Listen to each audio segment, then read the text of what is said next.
I am a Penn grad. I lead Young Asian Americans for Biden, which is an affinity group of the campaign. And as a young person, as an API, it wasn't too long ago that I didn't believe that my voice mattered. I bought into the idea that young people, our votes don't matter that much. And it really hardens me today to be in front of you because I know that this is a sign that the people who are trying to convince us of that are losing. It's evident that, beyond people who are just here, that there are thousands, hundreds of thousands of students across this country, young people across this country, who are realizing their political power this year and are using it and exercising their right to vote because they know how much this matters. As leader of Young Asian Americans for Biden, we have really been pushing to make sure that APIs in particular feel represented through phone banks, through events, but it's more than just us, it's more than just me, it's about all of us together in this movement. And so I really want to emphasize, as Bailey said, this is our moment to really show the world how important young people are in the voting process, how much of a difference we can make together. I know that at Penn, 2 years in a row you all turned out 400% higher rates than 4 years before, which is incredible. Imagine if we did that this year as well. It would be thousands and thousands of students voting, and it would be a real sign for everyone how important we are as a constituency. So I know that there's someone very important that all of you are waiting to see. I don't want to hold that up too much, but I just want to say, really keep in mind that this is a movement. It's not just a moment. It's about all of us working together to make sure that we're fighting for a better future. And that's at the end of the day, that's the most important thing that we can do as a community is bring everyone with us. Not just making sure that we're voting, but making sure, as Bailey said, that we're registering our friends and family, making sure that they have their plans to vote, bringing them along with us, because the more people we have together, the more of an impact we'll make. So without further ado, I don't think there needs to be too much of an introduction here, but as someone who really loves data and science, I'm really, really excited to introduce Mr. Andrew Yang. Thank you, Benjamin. Hello, Philadelphia, Pennsylvania. I want to run out and hug you all, but if I did that, that would be awful. Thank you, Bailey, too. Where'd Bailey go? Hey, Bailey, thank you. Appreciate you all being here today on this delightful fall Sunday morning. How many of you all are college students right now? How many of you go to Penn? Keep your hand up. Well, it's just Penn, essentially. I was told there'd be other schools represented, but I guess this location was very Penn-friendly. You all are at this crucial moment in American history. It seems like you're... No, I'm going to just take your median age. You're 19, 20. This is going to be your first vote, right? Did you have that first vote? Yeah, you're here just in time. So I'm going to imagine I'm you for a moment, and imagine you growing up, and Barack Obama's your president for 8 years, being like, okay, it's I'm down with this. And then 2016 happens, and then it's whoa, this person can be president? You come of age over this period of time in college, and now you have a chance to turn the page for the entire country, for all of us. And I know you're going to take it. I mean, you certainly would not be here this Sunday morning if you were on the fence. You need to go from here to the ballot, drop off your ballots. How many of you have your ballots with you to do this? This is going to be a fun ceremony. Not many of you. That's I guess, not so good. So let's work on that for a second. How many of you are registered to vote? So, all right, fantastic. And then how many of you have already voted? All right, so for those of you who did not have your hand up, how many of you have a voting plan and know how you're going to do it? Good. So just got to make sure that you do that. I'm actually kind of glad that not as many were going to go, because I was like, hey, I want to walk with them to the ballot drop-off. I think that would be a really fun event and ceremony, and I wanted to do that. But it turns out that many of you don't have your ballots with you, and so the group would have dwindled very quickly, and I would have been like, it was something I did. And we walk to the ballot, all of a sudden it trails off. So you just got to make sure that not only you get your ballots in, but also that the people around you get their ballots in. I know as Penn students, they work you very, very hard here. So you're you're busy, but you got to make time for this. And then you have to make sure that the folks around you do the same. Because young people voting, it's crucial for this election. Young people could very easily determine Pennsylvania's outcome and the country's outcome. But even bigger picture, our politics right now is not listening to young people the way it should, in my opinion. And one of the big reasons for that is that cycle after cycle, people look at the youth turnout votes, and the youth turnout votes are not as high as they are for other demographics. You know who vote every single time at very, very high levels? Old people. Really, old people vote like clockwork. Like the density of voting power in like older communities is sky high. And I've seen it, I've done it. I actually won the youth vote in Iowa. I don't know if you know that. But then as soon as you started getting into the older demos, it was like, started going towards some other candidates, it's cool. So we have to change that for you all. We have to make it so that politics actually listens to young people, and the way to do that is really to have your generation vote. If you all voted at the same level as older generations, that actually changes everything. And there's no other way to make it happen. None. All we need is one election when you all come out at the same levels as other groups, and then people will listen to young people immediately. Because not only will you be voting, but you also have this moral authority and energy. Everyone wants to be down with the young people. They also think that you're better at spreading messages on the internet than anyone else, which I'm sure is true. So if you put those things together, all that's missing is your vote. If you start voting, then the sky is the limit. And no one can get you to vote but you and your friends. You're also the only people that can make anything cool to your peers. Like no one else can. You know what I mean? Like people can like spend millions of dollars trying to make something cool and it totally falls flat. But then if you do it and say, hey, we really should make sure to vote, register, get out there, then a revolution happens. And we need to make a revolution happen for your generation in the biggest way, because we have left you a total disaster. And as you've gotten a little bit older, you have realized, wow, like this is really not great. The world you're going to inherit has not been set up for success for many, many people of your generation. And that's what we need your help to change. It's not entirely fair that you are being left with a mess that you have to say, well, we have to help clean it up. But we need your help to clean it up. This mess is not going anywhere if young people don't help lead the solutions. And Kamala and Joe want to turn the page, want to build a better future for you and yours. I know this. I know them both personally. They're sincere patriots, parents who want the best for us all.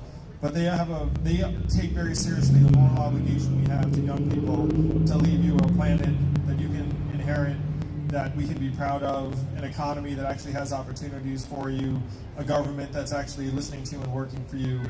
It's all possible, but we need you to get out to the polls and vote. We need you to make voting cool for you and yours. Will you do that for us? Yeah. Awesome! That makes me so happy.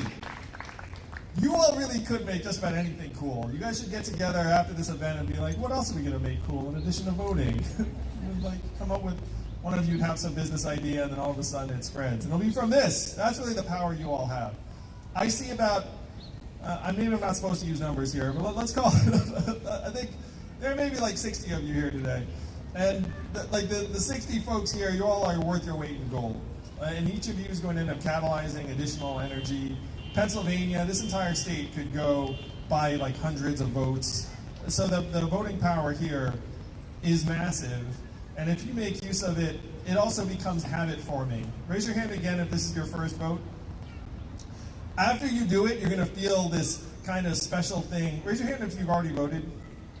So did you feel something when you voted? Nodding. Yeah, you feel something.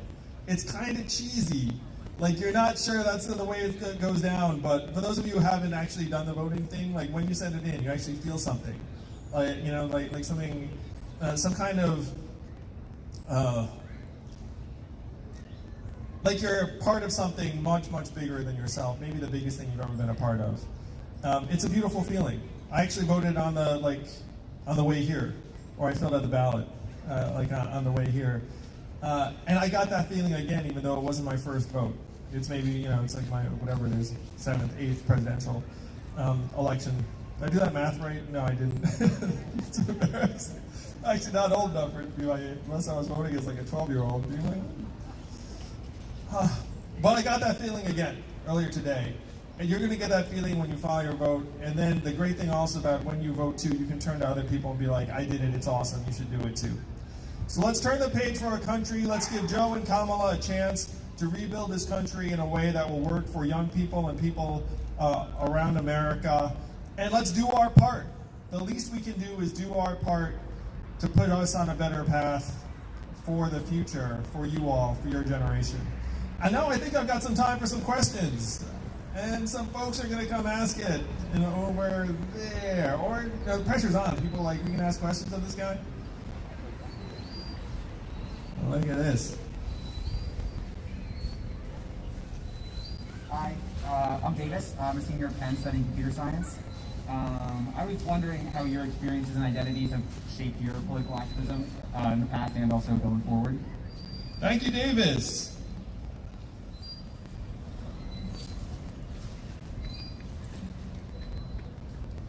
I was very proud of being the first Asian American man to run for president as a Democrat. Nice.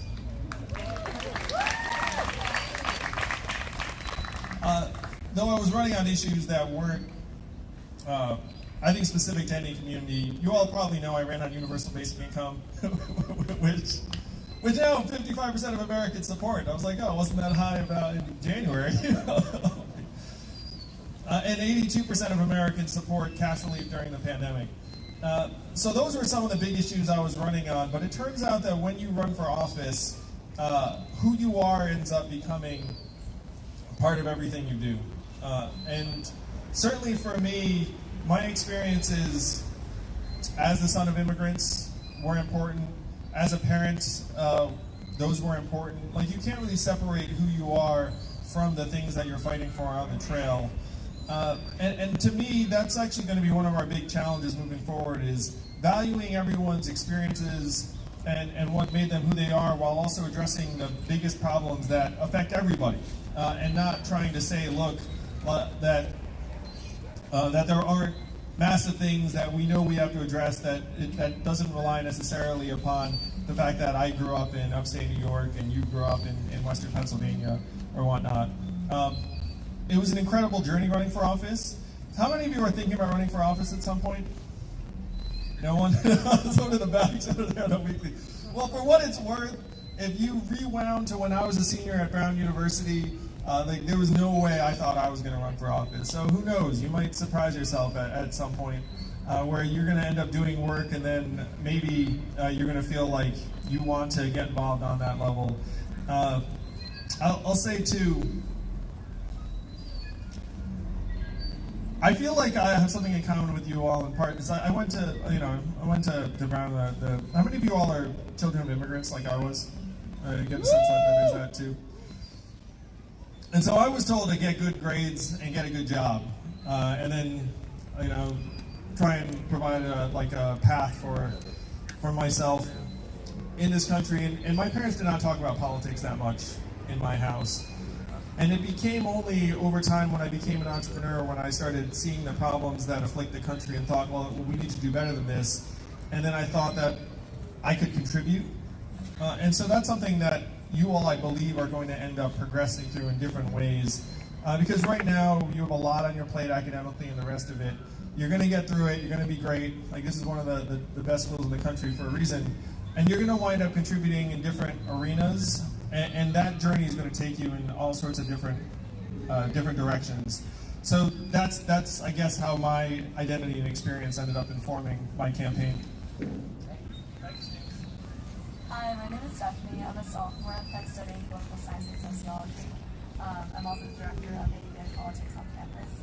So my question is, what keeps you hopeful and grounded in the midst of the chaos of the Trump administration and the pandemic? Thanks for the question. What keeps me grounded? I have a couple of self-care things that I think are pretty universal. You all are here on campus. Are your classes in person? No, so you've been virtualizing it. So you wake up in your dorm rooms or apartments and then you beam in. So you've been doing a lot of Zoom. I have too. And it's not actually great for your mental health, truly. I think we've been trying to put a brave face in a lot of the activities we've had to do during the pandemic, but they're not actually what we're wired to do. So when you ask how I stay positive and grounded, this actually helps immensely, where if you can get some fresh air and outdoor time in any given day, do that. I feel like here on campus you'll get this naturally, but for me I actually have to tell myself to do it because I could be on Zoom for literally 8 hours in a row and then be like, I need to get some sun. Exercise helps a lot. Just self-care is number one. And then number two, in my case, I'm in a position where I can help some people. Our organization, Humanity Forward, has distributed over $8 million in direct economic relief to struggling American families. Because if you're going to champion something like universal basic income, you want to try and just show people that it's possible. So being able to help people on that level gives me a lot of energy and grounding and optimism. Because it's easy to feel like things are beyond your power, beyond your control. And the way that you can help that is just find something that you can actually control and help with. And in our case, it's been, can we raise this money and then give it to families that are struggling? And we could. So we're edging towards $10 million and counting.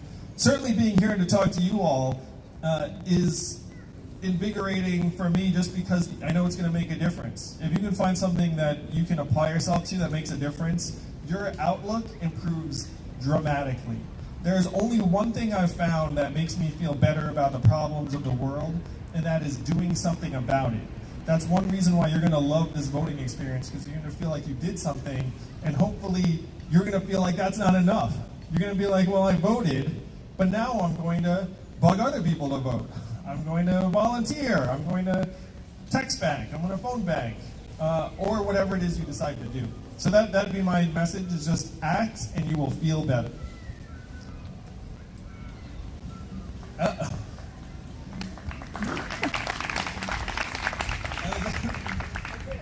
That's it? No more questions? Random question. Someone's got one. Sure.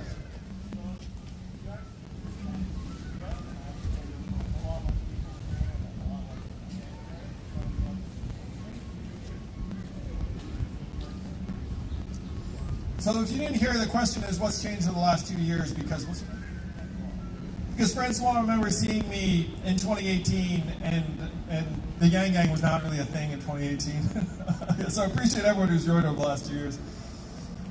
The last 2 years have been an incredible journey for me, Francois, and my family. I got to see a lot of the country over this time.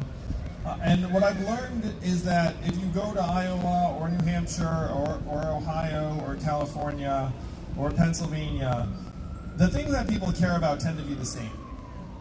That we are not as divided as the cable news networks would make you feel, as the internet would make you feel, as social media would make you feel.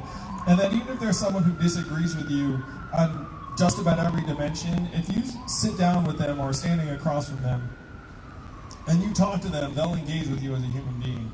And there's not the same kind of hostility and animosity that might happen if you were just engaging, with like your Twitter avatar or whatnot. Where it turns out campaigning in person is a vastly positive and human experience the vast majority of the time. And that's something that's really inspiring. That I hope hopefully you take something from that when you're in someone's home or in their place of work or worship, we all care about same things, even if we're using, in some cases, slightly different words to describe them. And hopefully our country can wake up to that reality after Joe and Kamala become our next president and vice president, respectively, in January of next year, thanks to you all.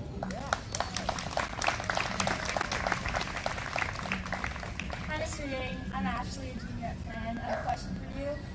You have obviously been a strong advocate for Asian American representation in politics. What do you think is the main hurdle disincentivizing Asian Americans from running for office? Thanks, Ashley. This is near and dear to my heart. I speak to Asian American communities around the country And I say to them something similar to what I said to you all about young people. It's like, look, Asian Americans can be the swing vote in swing states like Pennsylvania around the country, but we don't vote at as high levels as other people. And so there's this unfortunate dynamic that builds up where politicians don't invest in Asian American communities in the vote, and then we don't vote, and then that just continues. So it's the same message where, look, if we vote, then we can change that dynamic very, very quickly. And this is our chance. When I was your age, Asian Americans were actually much more split between Democrats and Republicans. It was like almost 50-50.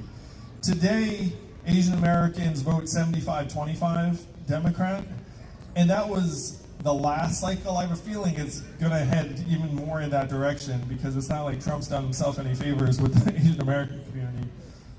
So now that Asian Americans have kind of settled on the direction we'd like the country to go, now we just need to turn out, we need to volunteer. To your question, Ashley, one way that we can get more Asian Americans to run for office is that when Asian Americans do run for office, the community should get behind them to a higher degree. And that's not folks like me, that's like city council, state assembly, school board. There is a great Asian American candidate here in Pennsylvania, Nina Ahmed, who's running for Auditor General. She's a PhD in chemistry, first generation, Bangladeshi woman, scientist, statewide office. If that sounds awesome to you, go to Nina Ahmed's website. I think it's ninaforpa.com. And so that's how we're going to actually end up with more folks in our community running for office, is that we rally behind the folks who do run and show that we can engage, vote, and contribute at the highest levels. Unfortunately, that's our last question because we've got to keep you on schedule because you have more events today. All right, UPenn, let's go. Let's get to the polls. Let's win this thing. Not for Joe or Kamala, but for you and your generation. You deserve better, but we can only give you better with us. If you fight for us, we will fight for you, and I mean that from the bottom of my heart. Thank you. Thank you all, Penn.